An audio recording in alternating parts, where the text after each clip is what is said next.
Tem histórias que a polícia prefere enterrar. A verdade não apareceu no boletim de ocorrência.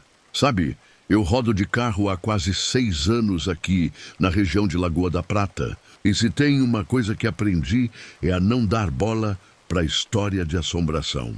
A gente ouve de tudo, principalmente dos passageiros que vêm da roça, mas eu sempre fui pé no chão. Para mim, a única coisa assustadora era a conta para pagar no fim do mês.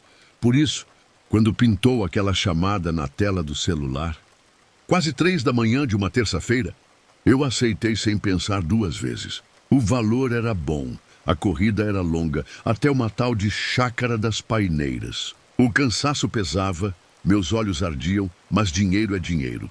Minha decisão foi simples. Era a última viagem da noite. Depois eu ia para casa e capotava na cama. Mal sabia eu que o sono ia demorar muito para vir depois daquela noite. O passageiro já me esperava no portão de uma casa simples, no bairro Amarante. Um homem de uns 50 anos, roupas gastas, rosto cansado. Ele entrou mudo e saiu calado, como se diz. Deu boa noite com um aceno de cabeça e passou o endereço. A voz baixa, quase um sussurro. Durante todo o trajeto, não deu um pio. Ficou só olhando o breu lá fora, a mão no colo, parado. Eu até pensei em ligar o rádio para quebrar aquele silêncio esquisito. Mas ele percebeu meu movimento e fez um gesto discreto. Um levantar de mão que dizia não, obrigado. Na hora, eu só dei de ombros. Pensei que era só um cara cansado, talvez tímido. A gente pega de tudo nessa profissão, então eu só foquei na estrada de terra batida. E no cheiro de mato, úmido que entrava pela janela aberta. A Chácara das Paineiras ficava no fim de uma estradinha de terra que mal aparecia no mapa do celular. O portão era de madeira escura, já meio torta pelo tempo, e dava para um caminho que sumia no meio de um matagal denso e sem nenhuma luz. Ele não pediu para entrar, só apontou com o queixo e disse: "É aqui mesmo, obrigado."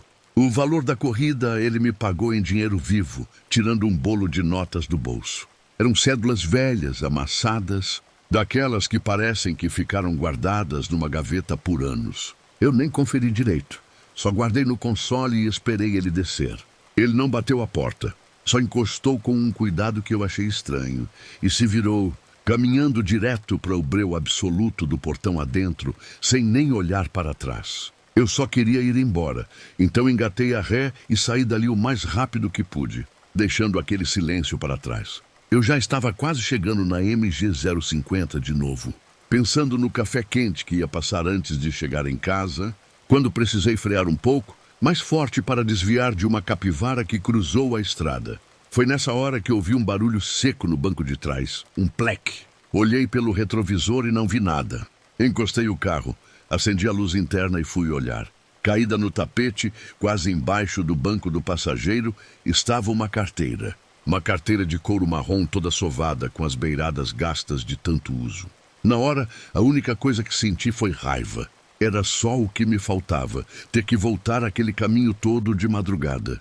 Abri para ver se tinha algum documento, e foi aí que um gelo começou a subir pela minha espinha, mesmo com o calor abafado da noite. Dentro não tinha dinheiro, só um RG antigo, com a foto quase apagada. Em nome de Antônio Siqueira.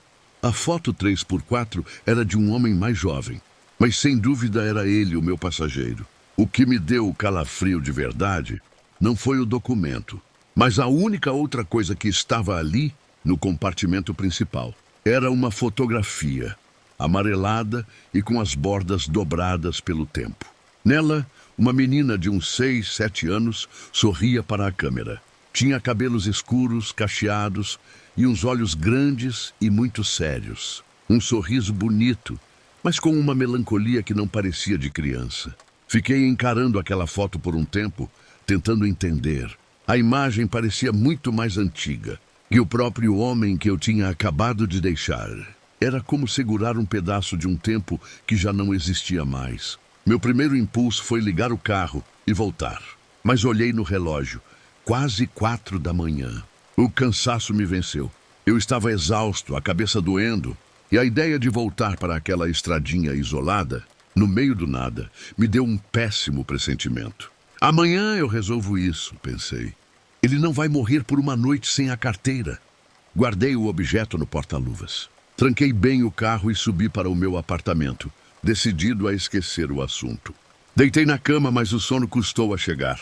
A imagem do rosto daquela menina não saía da minha cabeça. Tinha uma tristeza no olhar dela, uma coisa pesada, como se ela soubesse de algo que mais ninguém no mundo sabia.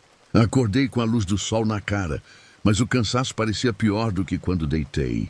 A carteira no porta-luvas pesava na minha consciência. Eu só queria me livrar daquilo. Tomei um café amargo e, sem nem pensar direito, peguei a chave do carro e dirigi de volta para a tal chácara. À luz do dia, o lugar parecia ainda mais morto. O portão de madeira estava coberto de teias de aranha que eu não tinha visto no escuro e o mato tomava conta de tudo. Subindo pelas paredes da casa, a pintura, um azul que um dia deve ter sido bonito, estava toda descascada, revelando o reboco cinza e rachado por baixo. Desci do carro sentindo um arrepio estranho e chamei alto: "Seu Antônio, vim devolver sua carteira." O silêncio foi a única resposta, um silêncio pesado que parecia engolir o som da minha voz. Já estava virando as costas, pronto para ir embora e deixar a carteira na delegacia como um objeto perdido, quando vi um senhorzinho no terreno ao lado, cuidando de uma horta. Ele me olhava com curiosidade. Fui até a cerca farpada e perguntei se ele conhecia o morador dali, o senhor Antônio. O homem tirou o chapéu, coçou a cabeça e me olhou de um jeito estranho, como se eu fosse louco. Ele me disse que era impossível eu ter deixado o Antônio ali na noite anterior. Explicou com a voz baixa que o coitado do Antônio Siqueira tinha tirado a própria vida. Naquela casa fazia mais de 10 anos. Pouco tempo depois de a única filha dele desaparecer misteriosamente, sem deixar vestígios. Ele disse que desde então a casa vivia vazia, porque ninguém tinha coragem de chegar perto daquele lugar, principalmente à noite. Eu fiquei parado, olhando para o rosto do velhinho, e depois para a casa caindo aos pedaços. Um suor frio escorreu pela minha nuca. Eu queria dizer que ele estava enganado, que eu tinha certeza do que tinha acontecido, que o homem estava no meu carro, mas as palavras não saíam. A certeza que eu tinha começou a derreter, a se transformar numa dúvida gelada e terrível. Como eu podia ter imaginado tudo aquilo?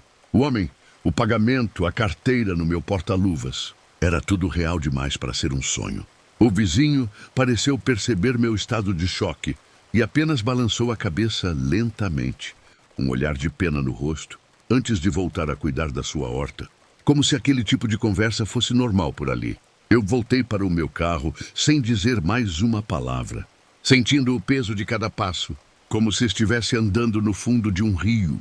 Entrei no carro e bati a porta, o som ecoando naquele silêncio sepulcral. Minhas mãos tremiam tanto que eu mal conseguia girar a chave na ignição.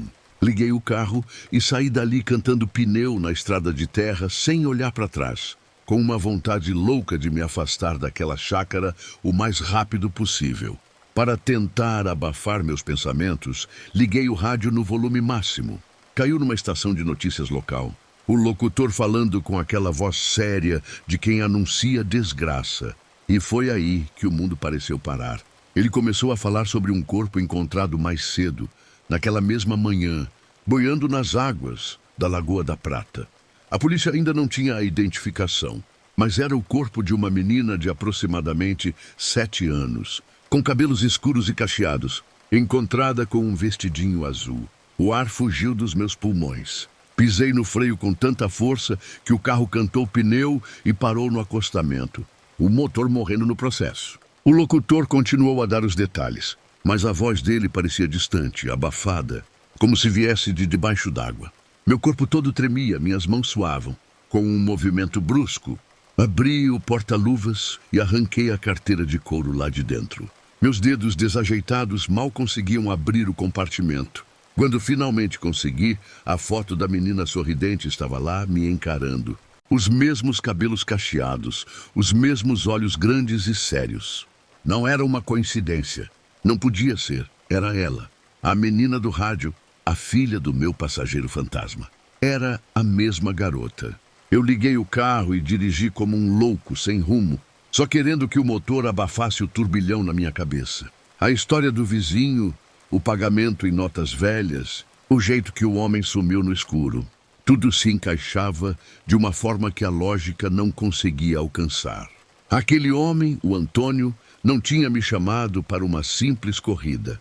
Ele precisava de alguém, um mensageiro talvez, para que a história dele fosse concluída. Ele precisava que a carteira fosse encontrada, que a foto fosse vista justamente naquele dia, naquela manhã, em que a filha dele finalmente seria encontrada. Eu não fui só um motorista azarado que pegou um fantasma. Eu fui uma peça no jogo dele. Fui o escolhido para testemunhar o fim daquela busca que nem a morte foi capaz de apagar. Eu não sei por quantas horas eu dirigi, nem por quais estradas eu passei. O sol já estava alto no céu quando eu finalmente parei em um posto de gasolina na beira da rodovia, a cabeça latejando. Eu olhava para a carteira no banco do passageiro, como se ela fosse um bicho, peçonhento prestes a me dar o bote. Ir para a polícia estava fora de questão. O que eu ia dizer? Que um fantasma me pagou para fazer uma corrida e me deixou uma pista sobre um corpo. Na melhor das hipóteses, eles me internariam. Na pior, eu viraria o principal suspeito de um crime que aconteceu antes de eu sequer saber dirigir. A história não era minha, mas a prova estava ali, no meu carro, me transformando em cúmplice de algo que eu não entendia. A única solução que me veio à mente foi me livrar daquilo.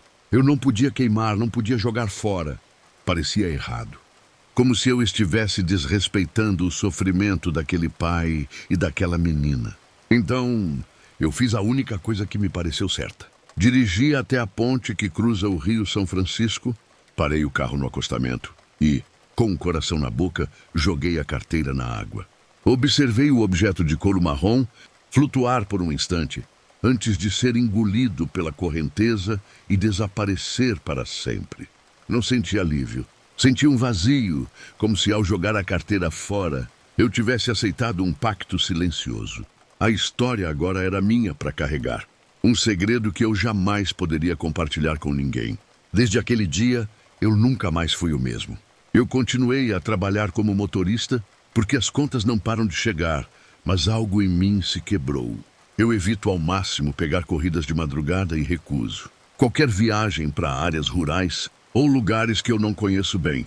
Meus colegas acham que fiquei medroso, que alguma tentativa de assalto me deixou traumatizado. Eu deixo que pensem o que quiserem.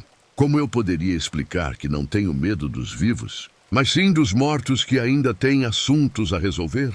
Às vezes, quando estou dirigindo em uma estrada escura e silenciosa, eu ainda olho pelo retrovisor com o coração apertado, meio que esperando ver um rosto cansado e triste me observando do banco de trás. Aquele silêncio que antes era paz. Hoje é um lembrete constante de que há coisas neste mundo que a gente não vê, mas que estão lá. Eu nunca soube o que aconteceu com a investigação. Se a polícia conseguiu identificar a menina, ou se a história simplesmente se perdeu no tempo, como tantas outras. De certa forma, eu também não quis saber.